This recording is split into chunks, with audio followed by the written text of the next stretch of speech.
Doctor Ravi Garg, director pioneer immigration, Canada government ते Canada embassy वालों मंजूरशुदा इमीग्रेशन एंड एजुकेशन कंसलटेंट वालों सारिਆਂ ਨੂੰ नमस्कार, सत श्री अकाल, गुड मॉर्निंग। हाले तक रब की कृपा, वाहगुरू की मेहर, सारा इंडिया, खास तौर पर पंजाब, कैनेडा जिहड़ा है टॉप डेस्टिनेशन, कैनेडा जाना चाहते हैं बच्चे, लाइफ बनाना चाहते हैं। गल्लां तो बहुत सारिया लंबिया चौड़ियां ने, भावें सारा दिन करते रहिए। 20 साल का तजर्बा, 2003 तो कंपनी, मैं खुद सारा कुछ परसनल केयर जिहड़ा स्टूडेंट्स का फाइलां देखनियां, लाइफ देखनी। कैनेडा दे विच 2 ऑफिसिस, 9 ऑफिसिस इंडिया दे विच, ते कैनेडा दे विच अद्धा टाइम कैनेडा विच, अद्धा इंडिया दे विच। कैनेडा दे विच रह के ऑफिसिस दे विच स्टूडेंट्स नूं जिहड़े जांदे ने उन्हां नूं मिलना, गलबात करनी, उन्हां दी प्रॉब्लम्स सुननियां, उन्हां दी लाइफ बारे जानना। छोटे छोटे घरां तो जिन्हां दी अफोर्डेबिलिटी नहीं है, बहुत लोअर लैवल का मतलब है कि फाइनैंशियल प्रॉब्लम्स, दिक्कतां काफ़ी, पैसे पूसे इकट्ठे करके किसी तरह बच्चा जिहड़ा है अगर ग्रेड 12 कर ली, और इंग्लिश तो अजकल काफ़ी अच्छी स्कूलों के अच्छी गल है कि स्कूलों बड़ी अच्छी इंग्लिश पढ़ा रहे हैं, पढ़ाइयाँ भी चंगियां ने, पढ़न वाले बच्चे होण तो बहुत सारे बच्चे 90, 95, 85 बहुत हाई नंबर लैके मेरे को पहुँचते हैं सैमीनारां दे विच, होर मैनूं मिलण वास्ते। तो वो जा सकते हैं बड़े ईजीली, और उत्थे जाके कैलकुलेशनां बड़ियां वधिया फिट होंदियां ने, मतलब कि दिनों दिन फटाफट बड़ी छेती, बिना किसी रिस्क तो, बिना किसी चिंता तो, बिना किसी टेंशन तो, जल्दी तो अपनी जिंदगी भी सवार लेंदे ने और अपने परिवार का भी सारी सैटिंग, सारा ख्याल रखते हैं। करजे फटाफट लाते हैं, अपनिया फीसां आप भरते हैं। मैं सारी इन्हां दी स्टूडेंट्स की लाइफ खुद देखता हैगा। मोटी जी गल करिए जल्दी जल्दी, तो एक छोटी जी मैं गल दसदा कि इस वक्त कैनेडा जाने वास्ते 16, 17 लाख, 15 लाख चाहिए ने, तो जाके 4-4 महीने के 4 समैसटर, 16 महीने की पढ़ाई नूं जिहड़ा 2 साल की मन्निया जाता है, 16 महीने की पढ़ाई कर लैन, 3 साल का work permit, 20 hours per week जो पढ़ाई करते हैं उदों, और उस तो बाद फुल टाइम जॉब, भावें डबल शिफ्ट, डबल 2 जॉबां करन। एक जॉब दे विच तकरीबन कोई 3000 के करीब सैलरी मिनीमम हैगी है, कट के $2500 होए, $1000 का खर्चा, तो $1500 भी घट्टो घट्ट बचाए, तो 60 नाल गुणा करिए तो तकरीबन कोई लाख रुपये महीना बचता हैगा सेविंग खर्च के।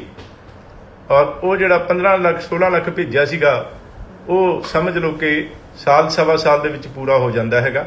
और उस तो बाद फिर जिहड़ा बच्चे की सेविंग ते अगे जिहड़ी जिंदगी नूं पॉजिटिव बनाने वाला गल शुरू हो जाती हैगी। सो ये बड़े, और अगर डबल शिफ्ट करते हैं बच्चे जिहड़े आम तौर पर करते ही नहीं, तो उस वो सारी की सारी होर भी वध जिहड़ी हैगी $1000-2000 जिहड़े है होर वधा ले, तो लाख रुपया होर, तो मतलब ये कि सवा साल के बजाय भी 8-10 महीने, साल दे विच सारा कर्जा उर्जा ला के, तो बड़ी मेरा मतलब ये है कि मैं तां ये हिसाब किताब लाना पिया हैगा कि देखना कि बच्चों को किवें सैट बैठेगा, किन्नी सैटिंग बैठेगी, नहीं बैठेगी। आम तौर पर लोग पूछते हैं कि फायदा हैगा, नहीं हैगा, की करना चाहिए, लेकिन कंसलटेंट चूज करन लगे बड़िया गल्लां मैंने रखदियां ने।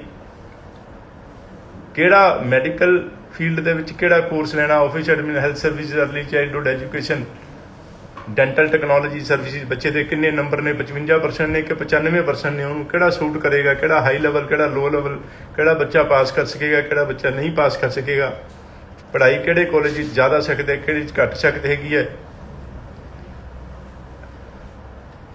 इंजीनियरिंग दे विच +2 नॉन मैडिकल किया, मैकेनिकल इंजीनियरिंग करनी है, सिविल इंजीनियरिंग करनी है, कि इलैक्ट्रॉनिक्स इंजीनियरिंग करनी है, कि जॉबां ज़्यादा होणगियां, कि तनख्वाह ज़्यादा होएगी, कि बच्चे की लाइफ ज़्यादा वधिया सैट होएगी, जिहदे विच जिहड़े किस्म के धक्के नहीं खाने पैने, परेशानी नहीं, एफर्ट्स नहीं करने पैने, कि ईजीली जॉब मिल जाएगी, कि जिंदगी फटाफट वधिया लाइफ सैट हो जाएगी।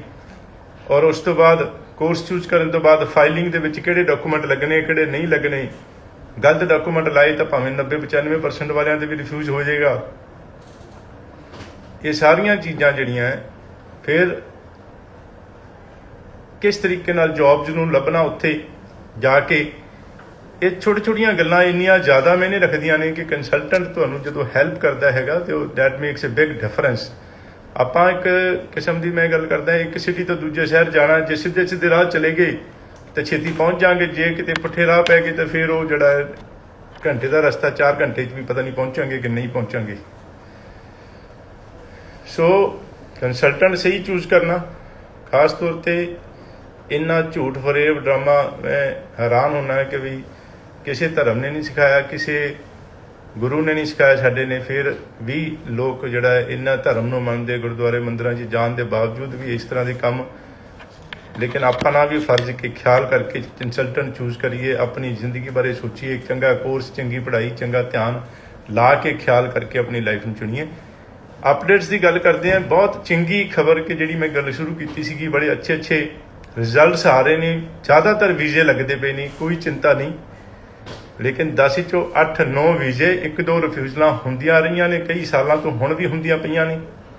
ਜਿਹੜੇ ਮਾੜੇ ਕੇਸ ਨੇ ਉਹਨਾਂ ਦਾ ਫਿਰ ਵੀ ਰਿਸਕ ਰਹਿਣਾ ਹੀ ਰਹਿਣਾ ਹੈਗਾ।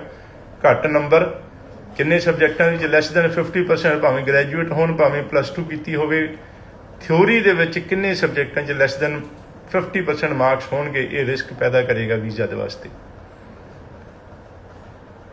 5.5 ਦੇ ਨਾਲ ਫਾਈਲ ਨਹੀਂ ਲਾਣੀ, ਬਿਲਕੁਲ ਵੀਜ਼ਾ ਨਹੀਂ ਆਏਗਾ, ਇਹ ਪੱਕਾ ਗਾਰੰਟੀ ਵਾਲੀ ਗੱਲ ਹੈਗੀ ਹੈ। 6 ਈਚ ਔਰ ਹਾਇਰ ਦੇ ਨਾਲ ਜਿਹੜੀ ਹੈ ਆਪਣੀ ਲਾਣੀ ਹੈਗੀ। PTE ਦੇ ਵੀ ਵੀਜ਼ੇ ਆਉਂਦੇ ਆ, ਲੇਕਿਨ ਬੈਟਰ ਹੈਗਾ ਆਈਲੈਟਸ। ਕੱਲ ਮੇਰੇ ਬੱਚੇ ਨੇ ਫੋਨ ਕੀਤਾ, 2 ਵਾਰ PTE ਦੇ ਨਾਲ 2 ਵਾਰ ਰਿਫਿਊਜ਼ਲਾਂ ਹੋਈਆਂ ਸੀਗੀਆਂ, ਚੰਗਾ ਕੇਸ ਸੀਗਾ। ਵੈਸੇ ਵੀ ਚਲੋ ਰਿਫਿਊਜ਼ ਤਾਂ ਗਲਤੀ ਨਾਲ ਵੀ ਕਰ ਸਕਦੀ ਹੈ ਐਮਬੈਸੀ, ਦੁਬਾਰਾ ਲਾਉਂਦੇ ਹਾਂ ਤਾਂ ਵੀਜ਼ਾ ਲੱਗ ਜਾਂਦਾ ਹੁੰਦਾ। ਬੜੇ ਸਾਰੇ ਕੇਸ ਸਾਡੇ ਕੋਲ ਆਉਂਦੇ ਆ ਤੇ ਅਸੀਂ ਵੀਜ਼ਾ ਰਿਫਿਊਜ਼ਲਾਂ ਤੋਂ ਬਾਅਦ ਆਉਂਦੇ ਆ, ਲੈਂਦੇ ਆ ਤੇ ਵੀਜ਼ਾ ਲੱਗ ਜਾਂਦੇ ਨੇ। ਲੇਕਿਨ ਫਿਰ ਵੀ ਆਪਣੇ ਵੱਲੋਂ ਧਿਆਨ ਰੱਖ ਕੇ let us do our best effort, let us do our best try. ਮਤਲਬ ਇਹ ਕਿ PTE ਤੋਂ ਪਹਿਲਾਂ ਉਹਨੇ ਬੱਚੇ ਨੇ ਆਈਲੈਟਸ ਕੀਤਾ ਹੀ ਨਹੀਂ, ਸਿੱਧੀ PTE, ਪਤਾ ਨਹੀਂ ਕਿੰਨੇ ਸਲਾਹ ਦਿੱਤੀ ਕੀ ਕੀਤਾ, ਸਿੱਧੀ PTE ਕੀਤੀ। ਜਿਨ੍ਹਾਂ ਦੇ ਆਈਲੈਟਸ ਦੇ ਵਿੱਚ ਬੈਂਡ ਨਾ ਆਉਣ ਉਹੀ ਸਿਰਫ PTE ਕਰਨ। ਆਈਲੈਟਸ ਨੂੰ ਨੰਬਰ 1 ਪ੍ਰੈਫਰੈਂਸ ਹੋਣੀ ਚਾਹੀਦੀ ਹੈ ਇਸ ਵਕਤ ਦੇ ਰੂਲ ਦੇ ਮੁਤਾਬਕ। ਪਹਿਲਾਂ ਆਈਲੈਟਸ ਕਰੋ, 2-3-4 ਵਾਰ ਦੇਣਾ, ਨਹੀਂ ਆਉਂਦੇ ਫਿਰ PTE ਕਰਾਂਗੇ। ਆਈਲੈਟਸ ਕਰਨੀ ਚਾਹੀਦੀ preferred. Visitor visa, spouse visa, super visa ਔਰ ਸਟੱਡੀ ਵੀਜ਼ਾ, ਸਾਰਿਆਂ ਦੇ ਰਿਜ਼ਲਟਸ ਬਹੁਤ ਚੰਗੇ। 4 ਮਹੀਨੇ ਜਿਹੜੇ ਲੱਗਦੇ ਪਏ ਨੇ visitor visa, spouse visa, super visa ਨੂੰ। ਕਈ ਕੇਸਿਸ 15-20 ਦਿਨ, ਮਹੀਨੇ, 2 ਮਹੀਨੇ 'ਚ ਵੀ ਘੱਟ ਟਾਈਮ ਦੇ ਵਿੱਚ ਵੀ ਰਿਜ਼ਲਟਸ ਆਉਂਦੇ ਨੇ। ਸਟੱਡੀ ਵੀਜ਼ਾ ਦਾ ਜਿਹੜਾ ਐਵਰੇਜ ਟਾਈਮ ਹੈਗਾ 3 ਮਹੀਨੇ, ਕੁਛ ਦੇ 2.5 ਮਹੀਨੇ 'ਚ, ਕੁਛ ਦੇ 3.5 ਮਹੀਨੇ 'ਚ, ਐਵਰੇਜ 2.5 ਮਹੀਨੇ। ਲੇਕਿਨ ਕੁਛ ਦੇ 5-5.5 ਮਹੀਨੇ ਵੀ ਲੱਗ ਸਕਦੇ ਨੇ। ਕੁਛ ਕੇਸਿਸ ਦੇ ਸਾਡੇ ਰਿਜ਼ਲਟ 5 ਮਹੀਨੇ 'ਚ ਆਏ, ਕੁਛ ਦੇ 5.5 ਮਹੀਨੇ 'ਚ, ਕੁਛ ਦੇ ਮਹੀਨੇ 1.5 ਮਹੀਨੇ 'ਚ ਵੀ ਆਏ ਨੇ। ਚਾਂਸ ਦੀ ਗੱਲ ਹੈ ਕਿਹੜੀ ਐਮਬੈਸੀ ਦੇ ਵਿੱਚ, ਅੱਡ ਕੰਟਰੀਆਂ ਦੀ ਅੱਡ ਐਮਬੈਸੀਆਂ 'ਚ ਆਨਲਾਈਨ ਐਪਲੀਕੇਸ਼ਨ ਅੱਜ ਕੱਲ੍ਹ ਲੱਗਦੀਆਂ ਨੇ, ਪੇਪਰ ਫਾਈਲਾਂ ਨਹੀਂ ਲੱਗਦੀਆਂ। ਪੇਪਰ ਫਾਈਲਾਂ ਕਿਸੇ ਟਾਈਮ ਤੇ ਲਾਉਂਦੇ ਸੀਗੇ ਤੇ ਸਾਰੀ ਫਾਈਲ ਬਣਾ ਕੇ ਪੇਪਰ ਇਕੱਠੇ ਕਰਕੇ ਅਸੀਂ ਕੈਨੇਡਾ, ਚੰਡੀਗੜ੍ਹ ਐਮਬੈਸੀ 'ਚ ਦੇ ਕੇ ਆਉਂਦੇ ਹੁੰਦੇ ਸੀਗੇ ਅੱਜ ਤੋਂ 10 ਸਾਲ ਪਹਿਲਾਂ। ਹੁਣ ਸਾਰਾ ਆਨਲਾਈਨ, ਜਿੱਥੇ ਵੀ ਘੱਟ ਰਸ ਹੈਗਾ ਉੱਥੇ ਜਿਹੜੀ ਹੈ ਐਡਮਿੰਟਨ ਹੈਗਾ ਜਾਂ ਉੱਧਰ ਜਿਹੜੇ ਆਟੋਵਾ ਹੈਗੀ ਹੈ ਕਿਸੇ ਹੋਰ ਕੰਟਰੀ ਦੀ ਐਮਬੈਸੀਆਂ ਦੇ ਵਿੱਚ, ਉੱਥੇ ਫਿਰ ਕਿੰਨਾ ਰਸ਼ ਹੈਗਾ। ਇਟ ਆਲ ਡਿਪੈਂਡਸ ਕਿ ਕਿੰਨਾ ਟਾਈਮ, ਘੱਟ ਵੀ ਲੱਗ ਸਕਦਾ, ਵੱਧ ਵੀ ਲੱਗ ਸਕਦਾ। ਵੇਟ ਕਰੋ। ਲੇਕਿਨ 5.5 ਮਹੀਨੇ, ਇੱਕ ਬੱਚੇ ਦਾ ਸਾਡਾ ਰਿਜ਼ਲਟ 5.5 ਮਹੀਨੇ 'ਚ ਆਇਆ। ਪੈਨਿਕ ਹੋ ਗਏ, ਘਬਰਾ ਗਏ, ਬਹੁਤ ਹੀ ਸਾਹ ਚੜਾ ਲਏ, ਬਹੁਤ ਹੀ ਆਫਤ ਲੈ ਲਈ, ਟੈਨਸ਼ਨ ਲੈ ਲਈ, ਬੁਰਾ ਹਾਲ। ਤੇ ਉਹ ਗੁਆਂਢੀ ਫਲਾਣਾ ਇਹ ਕਹਿੰਦਾ, ਉਹ ਇਹ ਕਹਿੰਦਾ, ਉਹ ਇਹ ਕਹਿੰਦਾ, ਉਹ ਕਹਿੰਦਾ ਜੀ ਹੁਣ ਤਾਂ ਰਿਜ਼ਲਟ ਆਉਣਾ ਨਹੀਂ, ਹੁਣ ਤਾਂ ਕਹਿੰਦਾ ਜੀ ਇਹਦੇ 'ਚ ਤਾਂ ਇਹ ਅਪ੍ਰੈਲ ਦੀ ਫਾਈਲਾਂ, ਅਪ੍ਰੈਲ ਦੀਆਂ ਫਾਈਲਾਂ ਜਿਹੜੀਆਂ ਨੇ ਉਹ ਕਿਊ ਦੇ ਵਿੱਚ ਨਹੀਂ ਹੈਗੀਆਂ, ਉਹਨਾਂ ਨੂੰ ਚੈੱਕ ਹੀ ਨਹੀਂ ਕਰਦੇ ਪਏ। ਨਵੀਆਂ ਗੱਲਾਂ ਪਤਾ ਨਹੀਂ ਕਿਹੜੀਆਂ। ਤੇ ਮਤਲਬ ਇਹ ਕਿ ਗੱਲ ਸਿੰਪਲ ਜੀ ਹੈਗੀ ਆ ਵੀ ਕੋਈ ਗੱਲ ਨਹੀਂ, ਟਾਈਮ ਲੱਗੇਗਾ, ਆ ਜਾਏਗਾ ਰਿਜ਼ਲਟ। ਤੇ ਆ ਗਿਆ, ਉਹਨਾਂ ਦਾ ਵੀ ਆ ਗਿਆ, ਵੀਜ਼ਾ ਆ ਗਿਆ, ਕੋਈ ਐਸੀ ਗੱਲ ਨਹੀਂ। ਥੋੜਾ ਹੌਸਲਾ ਰੱਖ ਕੇ ਆਪਣੇ ਕੰਸਲਟੈਂਟ ਤੇ ਵੀ ਫੇਥ ਕਰਨਾ ਪੈਣਾ, ਕਿਉਂਕਿ ਬੜਾ ਲੰਬਾ ਤਜਰਬਾ ਸਾਡਾ ਹੈਗਾ। ਤੇ ਉਹ ਜਿਹੜਾ ਹੈਗਾ, ਤੁਸੀਂ ਆਪਣੀ ਫਾਈਲ, ਤੁਸੀਂ ਸਿਰਫ ਆਪਣੀ ਫਾਈਲ ਦੇਖਦੇ ਪਏ, ਕੰਸਲਟੈਂਟ ਹਜ਼ਾਰਾਂ ਫਾਈਲ ਦੇਖਦੇ ਪਏ। ਤੇ ਨੈਚੁਰਲੀ ਤਜਰਬਾ ਹੈਗਾ, ਹੌਸਲਾ ਰੱਖਣਾ। ਕੰਸਲਟੈਂਟ ਨੇ ਵੀ ਧਿਆਨ ਦੇਣਾ ਹੈਗਾ ਤੁਹਾਡੀ ਫਾਈਲ ਤੇ, ਕੋਈ ਐਸੀ ਗੱਲ ਨਹੀਂ ਹੈਗੀ।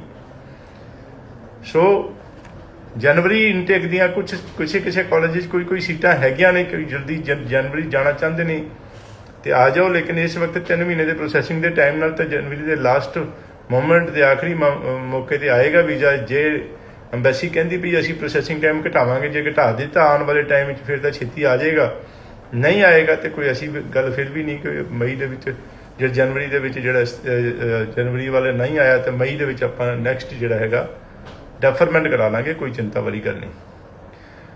ਬਾਇਓਮੈਟ੍ਰਿਕ ਜਿਸ ਤਰ੍ਹਾਂ ਮੈਂ ਕਿਹਾ ਕੰਸਲਟੈਂਟ ਧਿਆਨ ਨਾਲ ਚੂਜ਼ ਕਰਨ ਦਾ ਮਤਲਬ ਬਾਇਓਮੈਟ੍ਰਿਕ ਨੰਬਰ ਕਈ ਕੁਝ ਸਟੂਡੈਂਟਸ ਦੇ ਬਾਇਓਮੈਟ੍ਰਿਕ ਜਦੋਂ ਅਸੀਂ ਫਾਈਲ ਲਾਉਂਦੇ ਹਾਂ ਉਹਨਾਂ ਨੇ ਬਾਇਓਮੈਟ੍ਰਿਕ ਇੰਸਟਰਕਸ਼ਨ ਲੈਟਰ ਹੀ ਨਹੀਂ ਭੇਜਿਆ, ਆਨਲਾਈਨ ਆਇਆ ਨਹੀਂ, ਤੇ ਉਹ ਅੰਬੈਸੀ ਕਹਿੰਦੀ ਕਿ ਬਾਇਓਮੈਟ੍ਰਿਕ ਤੇ ਸਾਨੂੰ ਲੱਗਦਾ ਹੈ ਮਤਲਬ ਸਾਡੇ ਰਿਕਾਰਡ ਦੇ ਵਿੱਚ ਬਾਇਓਮੈਟ੍ਰਿਕ ਆਲਰੇਡੀ ਹੋਏ ਨੇ, ਮਤਲਬ ਇਹ ਕਿ ਕਿਸੇ ਹੋਰ ਦੇ ਚੜ੍ਹ ਗਏ ਉਹਨਾਂ ਦੇ ਅਕਾਊਂਟ 'ਚ, ਸਟੂਡੈਂਟ ਦੇ ਅਕਾਊਂਟ 'ਚ। ਔਰ ਇੱਕ ਸਾਡਾ ਬੱਚਾ ਇਸ ਤਰ੍ਹਾਂ ਦਾ ਕਿ ਉਹ ਕਹਿੰਦੇ ਚੜ੍ਹ ਗਏ ਨੇ ਸਾਡੇ ਕਿਸੇ ਹੋਰ, ਮਤਲਬ ਬਾਇਓਮੈਟ੍ਰਿਕ ਇਸ ਬੱਚੇ ਦੇ ਹੋਏ ਨੇ, ਹੋਏ ਹੈ ਨਹੀਂ ਸੀਗੇ, ਮਤਲਬ ਇਹ ਕਿ ਐਰਰ ਦੇ ਨਾਲ ਕਿਸੇ ਹੋਰ ਦੇ ਹੀ ਉਹਨਾਂ ਦੇ ਬਾਇਓਮੈਟ੍ਰਿਕ ਦੇ ਚੜ੍ਹ ਗਏ।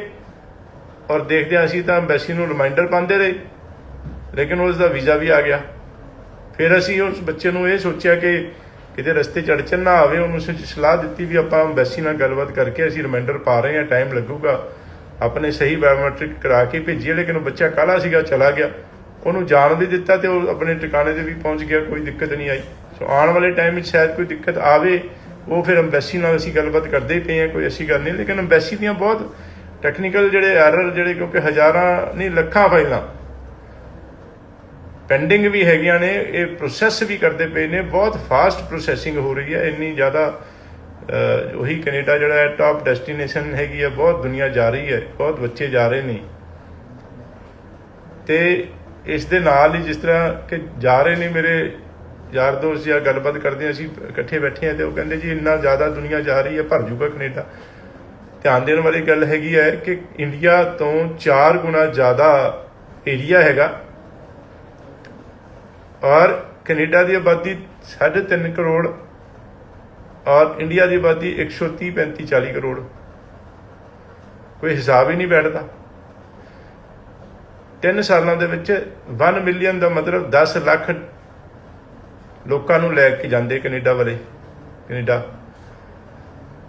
ਤੇ ਕੀ ਹੋਊਗਾ? 3 ਕਰੋੜ ਨਹੀਂ ਹੋਊਗੀ, 3 ਕਰੋੜ 10 ਲੱਖ ਹੋ ਜੂਗੀ, ਕੋਈ ਫਰਕ ਨਹੀਂ ਪੈਂਦਾ, ਕੋਈ ਫਰਕ ਨਹੀਂ ਹੈਗਾ, ਕੋਈ ਦਿੱਕਤ ਨਹੀਂ ਹੈਗੀ। ਬਹੁਤ ਦੁਨੀਆ ਜਾ ਰਹੀ ਹੈ, ਉਹਦੇ ਨਾਲੋਂ ਵੀ 10 ਗੁਣਾ ਕੀ 100 ਗੁਣਾ ਜ਼ਿਆਦਾ ਲੋਕਾਂ ਦੀ ਲੋੜ ਹੈਗੀ ਉੱਥੇ।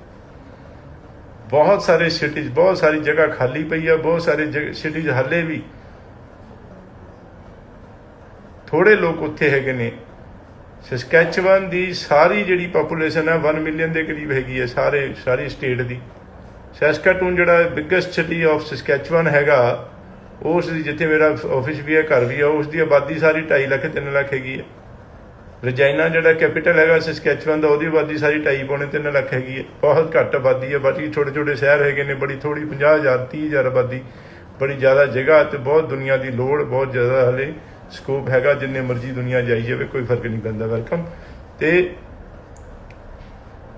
ਕੈਨੇਡਾ ਦਾ ਤਾਂ ਅਸੀਂ ਚਲੋ ਕਰਦੇ ਹੈਗੇ ਆ, ਮੈਂ ਕੈਨੇਡਾ ਇਮੀਗ੍ਰੇਸ਼ਨ ਕਾਉਂਸਲ ਤੇ CICC ਮੈਂਬਰ, ਕੈਨੇਡਾ ਅੰਬੈਸੀ ਦੀ ਵੈਬਸਾਈਟ ਦੇ ਨਾਮ। ਆਸਟ੍ਰੇਲੀਆ ਬੜੀ ਚੰਗੀ ਤਰ੍ਹਾਂ ਅਸੀਂ ਕਰਦੇ ਹਾਂ। ਸਾਡੇ ਡਾਕਟਰ ਗਗਨਦੀਪ ਕੌਰ ਜੱਜੀ ਮੇਰੇ ਕਲਾਸ ਫੈਲੋ ਸੀਗੇ, ਉਹ ਆਸਟ੍ਰੇਲੀਆ, ਜਿਸ ਤਰ੍ਹਾਂ ਮੈਂ ਕੈਨੇਡਾ ਦਾ immigration council CICC member, Canada embassy Canada government ਤੋਂ ਮਾਨਤਾ ਪ੍ਰਾਪਤ, ਇਸ ਤਰ੍ਹਾਂ ਆਸਟ੍ਰੇਲੀਆ ਗਵਰਨਮੈਂਟ ਆਸਟ੍ਰੇਲੀਆ ਅੰਬੈਸੀ ਤੋਂ ਮਾਨਤਾ ਪ੍ਰਾਪਤ ਮਾਰਾ ਮੈਂਬਰ ਹੁੰਦੇ ਨੇ। ਡਾਕਟਰ ਗਗਨਦੀਪ ਕੌਰ ਜੱਜੀ ਮਾਰਾ ਮੈਂਬਰ ਨੇ, ਤੇ ਆਸਟ੍ਰੇਲੀਆ ਦੇ ਕਿਸੇ ਵੀ ਤਰ੍ਹਾਂ ਦਾ ਖਾਸ ਤੌਰ 'ਤੇ ਸਟੱਡੀ ਵੀਜ਼ਾ ਜਾਂ ਵਿਜ਼ਟਰ ਵੀਜ਼ਾ ਜਾਂ ਕੋਈ ਵੀ ਕੰਮ, UK ਜਿਹੜੇ ਬੱਚੇ ਕੈਨੇਡਾ ਦਾ 6E 'ਚ ਬੈਂਡ ਨਹੀਂ ਲੈ ਸਕਦੇ, ਨੰਬਰ ਘੱਟ ਨੇ, ਗੈਪ ਜ਼ਿਆਦਾ, ਪ੍ਰੋਬਲਮ ਹੈ, ਕੈਨੇਡਾ ਦਾ ਰਿਫਿਊਜ਼ਲ ਹੋ ਚੁੱਕੀ ਹੈ, ਉਹਨਾਂ ਨੂੰ UK ਬੜੀ ਆਸਾਨੀ ਨਾਲ ਜਾ ਸਕਦੇ ਨੇ। ਅਸੀਂ UK ਵੀ ਭੇਜਦੇ ਹਾਂ। ਵੈਲਕਮ। ਕੋਈ ਵੀ ਕੁਆਰੀ ਹੈ, ਔਰ 100% ਓਨੈਸਟੀ, ਟਰਾਂਸਪੇਰੈਂਸੀ, ਰੱਬ ਨੂੰ ਹਾਜ਼ਰ ਨਾਜ਼ਰ ਮੰਨ ਕੇ ਖਿਆਲ, ਇਹ ਤਾਂ ਇਨਬਿਲਟ ਬਾਈ ਡਿਫਾਲਟ ਸ਼ੁਰੂ ਤੋਂ ਪਹਿਲੇ ਦਿਨ ਤੋਂ ਚੱਲਦਾ ਆ ਰਿਹਾ। ਵੈਲਕਮ ਹੈਗਾ, ਕਿਉਂਕਿ ਬੱਚਿਆਂ ਦੀ ਭਵਿੱਖ ਦਾ ਸਵਾਲ ਆ, ਬੱਚੇ ਦੇ ਕਰੀਅਰ, ਬੱਚੀ ਦੀ ਜ਼ਿੰਦਗੀ ਕੋਈ ਖੇਡ ਨਹੀਂ ਹੈਗਾ। ਸੋ ਵੈਲਕਮ ਹੈਗਾ। ਅਸੀਂ ਜਿਹੜਾ ਸੈਮੀਨਾਰ ਚੱਲਦੇ ਪਏ ਨੇ, ਉਸ ਦੇ ਵਿੱਚ ਅੱਜ ਮੈਂ ਜਲੰਧਰ ਤੋਂ ਲਾਈਵ ਸੈਸ਼ਨ ਕਰਦਾ ਪਿਆ। 4 ਦਿਨ ਪਹਿਲਾਂ ਜਿਹੜਾ ਹੈ ਮੋਗਾ ਸੀਗਾ, ਫਿਰ ਫਿਰੋਜ਼ਪੁਰ, ਫਿਰ ਅੰਮ੍ਰਿਤਸਰ ਸਾਹਿਬ ਸੀਗਾ, ਕੱਲ ਅੱਜ ਜਲੰਧਰ। ਹੁਣ ਕੱਲ ਤੇ ਪਰਸੋਂ 2 ਦਿਨ ਨਹੀਂ ਸੈਮੀਨਾਰ ਹੋਣਗੇ, ਫਿਰ 20 ਤਰੀਕ ਤੋਂ ਫਿਰ ਲੁਧਿਆਣਾ, 21 ਨੂੰ ਬਰਨਾਲਾ, 22 ਨੂੰ ਬਠਿੰਡਾ, 23 ਨੂੰ ਪਟਿਆਲਾ, 24 ਨੂੰ ਚੰਡੀਗੜ੍ਹ ਸੈਮੀਨਾਰ ਕਰਾਂਗੇ। ਉੱਥੇ ਮੈਂ ਆਪ, ਮੇਰੀ team, counselling team, admission team, filing team, ਸਾਰੇ ਜਿਹੜੇ ਇਹ ਮੈਨੇਜਮੈਂਟ ਟੀਮ ਨਾਲ ਹੁੰਦੀ ਹੈ। ਤੇ ਉੱਥੇ ਕਿਹੜੇ ਡਾਕੂਮੈਂਟ ਲੱਗਣੇ, ਕਿਹੜੇ ਨਹੀਂ ਲੱਗਣੇ, ਕਿਹੜਾ ਕੋਰਸ, ਕਿਹੜਾ ਕਾਲਜ, ਸਾਰਾ ਕੁਝ ਦੱਸਾਂਗੇ ਡਿਟੇਲ ਦੇ ਵਿੱਚ। ਮੈਂ ਆਪ ਮਿਲੂੰਗਾ। ਖਾਸ ਤੌਰ ਤੇ ਰਿਫਿਊਜ਼ਡ ਕੇਸਿਸ ਵੈਲਕਮ, ਔਰ ਖਾਸ ਤੌਰ ਤੇ ਜਿਹੜੇ ਕੰਪਲਿਕੇਟਡ ਕੇਸਿਸ ਨੇ, ਲੰਬੇ ਗੈਪ, ਕੋਈ ਵੀ ਪ੍ਰੋਬਲਮ ਹੋਵੇ, ਵੈਲਕਮ ਹੈਗਾ। ਔਰ ਸਕਾਲਰਸ਼ਿਪ ਕੰਪਨੀ ਦੇ ਰਹੀ ਹੈ ਹਰ ਸਟੂਡੈਂਟ ਨੂੰ ਜਿਹੜੇ ਪਾਇਨੀਅਰ ਦੀ ਸਰਵਿਸਿਜ਼ ਹਾਇਰ ਕਰਨਗੇ। 20 ਸਾਲ ਦੇ ਕਰੀਬ ਪੂਰੇ ਹੋ ਗਏ ਨੇ ਤੇ ਕੰਪਨੀ ਵੈਲ ਐਸਟੈਬਲਿਸ਼ਡ। ਵਾਹਿਗੁਰੂ ਦੀ ਕਿਰਪਾ, ਲੋਕਾਂ ਦਾ ਪਿਆਰ, ਲੋਕਾਂ ਦਾ ਸਾਥ, ਤੇ ਬਹੁਤ one of the top ਫਿਊ consultants in India ਦੇ ਵਿੱਚ ਨਾਮ ਆਪਣਾ, ਵਾਹਿਗੁਰੂ ਦੀ ਕਿਰਪਾ। ਔਰ ਉਸ ਦੇ ਸਦਕੇ up to $5,000 Canadian scholarship to every student draw ਹੋਏਗਾ, ਔਰ ਜਿੰਨਾ ਵੀ ਨਿਕਲੇਗਾ ਉਹਨਾਂ ਨੂੰ ਉਹਨਾਂ ਸਕਾਲਰਸ਼ਿਪ ਦਿੱਤਾ ਜਾਏਗਾ। ਵੀਜ਼ਾ ਤੋਂ ਬਾਅਦ ਉੱਥੇ ਜਾ ਕੇ ਫੀਸ ਭਰਨ ਦੇ ਵਿੱਚ ਉਹਨਾਂ ਨੂੰ ਹੈਲਪ ਮਿਲੇਗੀ। ਵੈਲਕਮ। ਤੇ ਅੱਜ ਜਲੰਧਰ ਦੇ ਵਿੱਚ ਗੱਲਬਾਤ ਕਰਦੇ ਹਾਂ, ਮਿਲਦੇ ਹਾਂ। ਸਾਡੇ ਸਟੂਡੈਂਟਸ, ਪੇਰੈਂਟਸ ਨੂੰ ਲੋਕ ਵੇਟ ਕਰਦੇ ਪਏ ਬਾਹਰ ਵੇਟਿੰਗ ਹਾਲ ਦੇ ਵਿੱਚ, ਤੇ ਕਿਸੇ ਨੇ ਮਿਲਣਾ ਹੋਵੇ ਤੇ ਅੱਜ ਜਲੰਧਰ, ਬਾਕੀ ਅਦਰਵਾਈਜ਼ ਬਾਕੀ ਸੈਮੀਨਾਰਾਂ ਦੇ ਵਿੱਚ ਆ ਕੇ ਗੱਲਬਾਤ ਕਰੋ। ਵੈਲਕਮ। ਤੇ ਸਟੂਡੈਂਟ ਵੀਜ਼ਾ ਉਸੇ ਤਰ੍ਹਾਂ ਬੱਲੇ ਬੱਲੇ ਦਾ ਮਤਲਬ ਬਰਸਾਤ ਔਰ ਬਹੁਤ ਜ਼ਿਆਦਾ ਲੱਗਦੇ ਪਏ ਨੇ, ਕੋਈ ਚਿੰਤਾ ਦੀ ਜ਼ਰੂਰਤ ਨਹੀਂ ਹੈਗੀ। ਡੈਫੀਨੇਟਲੀ ਜਿਹੜੇ ਦੇਖੋ 4 ਸਾਲ ਵਾਲੀ ਡਿਗਰੀ 6 ਸਾਲ ਵਿੱਚ ਪਾਸ ਕੀਤੀ ਹੈ, 20-25 ਬੈਕਲੌਗ ਨੇ, 55-60% ਨੰਬਰ ਨੇ, 10 ਸਾਲ ਤੋਂ ਉੱਪਰ ਦਾ ਗੈਪ ਹੈ। ਇਹ ਸਾਰੀਆਂ ਚੀਜ਼ਾਂ ਜਿੱਦਾਂ ਜਿੱਦਾਂ ਵੀਕ ਹੋਣਗੇ ਕੇਸਿਸ, ਉੱਦਾਂ ਰਿਸਕ ਤਾਂ ਆਏਗਾ। ਲੇਕਿਨ ਦੇਖੋ ਕੱਲ੍ਹ 95% ਵਾਲੇ ਕਿੰਨੇ ਬੱਚੇ, 85, 95, 90% ਵਾਲੇ ਬੱਚੇ ਆਉਂਦੇ ਮੇਰੇ ਕੋਲ, ਉਹਨਾਂ ਦਾ ਲੱਗਣਾ ਕੋਈ ਕੰਸਲਟੈਂਟ ਥੋੜ੍ਹੇ ਦਿਨ ਪਹਿਲਾਂ ਕਹਿੰਦੇ ਪਏ ਸੀ ਜੀ ਕੈਨੇਡਾ ਬੰਦ, ਨਹੀਂ ਲੱਗਣਾ, ਝੂਠ ਮੂਠ, ਐਵੇਂ ਡਰਾਮਾ। ਸੋ ਮੇਰੇ ਕੋਲੇ ਮੈਂ ਅੱਗੇ ਵੀ ਗੱਲ ਕੀਤੀ ਹੈ ਕਿ ਸ਼ਰਤ ਲਾ ਕੇ, ਜੇ ਮੈਨੂੰ ਲੱਗਿਆ ਨੰਬਰ ਚੰਗੇ ਆ, ਸ਼ਰਤ ਲਾ ਕੇ ਆਪਾਂ ਕੇਸ ਲਵਾਂਗੇ। ਕੋਈ ਚਿੰਤਾ ਨਹੀਂ, ਬਿਲਕੁਲ ਤਸੱਲੀ ਬਖਸ਼ ਕੰਮ ਹੈ, ਬਿਲਕੁਲ ਹੌਸਲੇ ਤਸੱਲੀ ਨਾਲ, ਕੋਈ ਟੈਨਸ਼ਨ ਚਿੰਤਾ ਹੈ ਹੀ ਨਹੀਂ। ਬਹੁਤ ਜ਼ਿਆਦਾ ਵੀਜ਼ੇ ਲੱਗਦੇ ਪਏ ਨੇ, 10 ਚੋਂ 9-8 ਵੀਜ਼ੇ ਘੱਟੋ ਘੱਟ, ਜਿਹੜੇ 20 ਕੇਸਿਸ ਉਹਨਾਂ ਨੂੰ ਦਿੱਕਤ ਆਏਗੀ। ਜਿਹੜੇ ਰਿਫਿਊਜ਼ਡ ਕੇਸਿਸ ਹੁੰਦੇ ਨੇ ਉਹਨਾਂ ਨੂੰ ਵੀ ਚਿੰਤਾ ਦੀ ਲੋੜ ਨਹੀਂ, ਦੁਬਾਰਾ ਲਾਵਾਂਗੇ ਵੀਜ਼ਾ, ਲੱਗਣ ਦੀ ਚਾਂਸ ਪੂਰੇ ਹੋਣਗੇ। ਸਤਿ ਸ਼੍ਰੀ ਅਕਾਲ। ਅਗਲੇ ਸ਼ਨੀਵਾਰ ਫਿਰ ਗੱਲਬਾਤ ਕਰਾਂਗੇ ਆਪਾਂ ਨਵੇਂ ਅਪਡੇਟਸ ਦੇ ਨਾਲ। ਆਨਲਾਈਨ ਕਲਾਸਾਂ ਜਿਹੜੀਆਂ ਬੱਚਿਆਂ ਨੂੰ ਅਲਾਊਡ ਹੈਗੀਆਂ ਨੇ, ਇਹ ਧਿਆਨ ਰੱਖਣਾ ਹੈ। ਔਰ ਉਸ ਦੇ ਨਾਲ ਕੁਝ ਫਾਇਦੇ ਵੀ ਹੈਗੇ ਨੇ। ਜ਼ਿਆਦਾਤਰ ਜਿਹੜੇ ਆ ਬੱਚਿਆਂ ਨੂੰ ਚਿੰਤਾ ਕਰਨ ਦੀ ਜ਼ਰੂਰਤ ਨਹੀਂ ਹੁੰਦੀ ਕਿ ਹੁਣ ਕਦੋਂ ਵੀਜ਼ਾ ਆਏਗਾ, ਕਿੰਨਾ ਟਾਈਮ ਆਨਲਾਈਨ ਕਲਾਸਾਂ ਲਾ ਸਕਦੇ ਨੇ। ਨਵੇਂ ਰੂਲ, ਨਵੀਆਂ ਗੱਲਾਂ ਕੈਨੇਡਾ ਅੰਬੈਸੀ ਵੱਲੋਂ, ਕੈਨੇਡਾ ਗੌਰਮੈਂਟ ਵੱਲੋਂ ਆਉਂਦੀਆਂ ਰਹਿੰਦੀਆਂ ਨੇ ਤੇ ਅਪਡੇਟ ਕਰਦੇ ਰਹਿੰਦੇ ਹਾਂ। ਅਗਲੇ ਸ਼ਨੀਵਾਰ ਫਿਰ 11 ਵਜੇ ਗੱਲਬਾਤ ਕਰਾਂਗੇ। ਫੇਸਬੁੱਕ, ਇੰਸਟਾਗ੍ਰਾਮ, YouTube ਚੈਨਲ ਜ਼ਰੂਰ ਸਬਸਕ੍ਰਾਈਬ ਕਰੋ ਔਰ ਲਾਈਕ ਕਰੋ। ਔਰ ਖਾਸ ਤੌਰ 'ਤੇ ਜਿਹੜਾ YouTube ਚੈਨਲ, ਔਰ ਫਿਰ ਸਾਡੀ pioneerimmigration.com ਵੈਬਸਾਈਟ ਜ਼ਰੂਰ ਦੇਖੋ। ਉਸ 'ਤੇ CICC ਮੈਂਬਰ ਕੀ ਹੁੰਦੇ ਨੇ, ਬਹੁਤ ਸਾਰੇ ਲੋਕਾਂ ਨੂੰ ਹੁਣ ਵੀ ਨਹੀਂ ਪਤਾ। ਡਿਟੇਲ ਦੇਖੋ। ਔਰ ਸਾਡੇ ਫੇਸਬੁੱਕ ਵਗੈਰਾ 'ਤੇ ਹਜ਼ਾਰਾਂ ਵੀਡੀਓਜ਼ ਬੱਚਿਆਂ ਦੀਆਂ, ਜਿਨ੍ਹਾਂ ਦੇ 2-2, 4-4, 5-5 ਰਿਫਿਊਜ਼ਲਾਂ। ਬੜਾ ਤੁਹਾਨੂੰ ਹੌਸਲਾ ਹੋਏਗਾ, ਤਸੱਲੀ ਹੋਏਗੀ, ਟੈਨਸ਼ਨ ਨਹੀਂ ਹੋਏਗੀ ਤੁਹਾਨੂੰ। ਔਰ ਇਹ ਚੀਜ਼ ਜ਼ਰੂਰ ਆਪਣੇ ਕੰਸਲਟੈਂਟ ਬਾਰੇ ਚੰਗੀ ਤਰ੍ਹਾਂ ਚੈੱਕ ਕਰਕੇ, ਤਸੱਲੀ ਕਰਕੇ ਦੇਖਣਾ ਚਾਹੀਦਾ ਹੈਗਾ। ਸਤਿ ਸ਼੍ਰੀ ਅਕਾਲ, ਵੈਲਕਮ ਤੇ ਬਹੁਤ ਬਹੁਤ ਧੰਨਵਾਦ ਜੀ।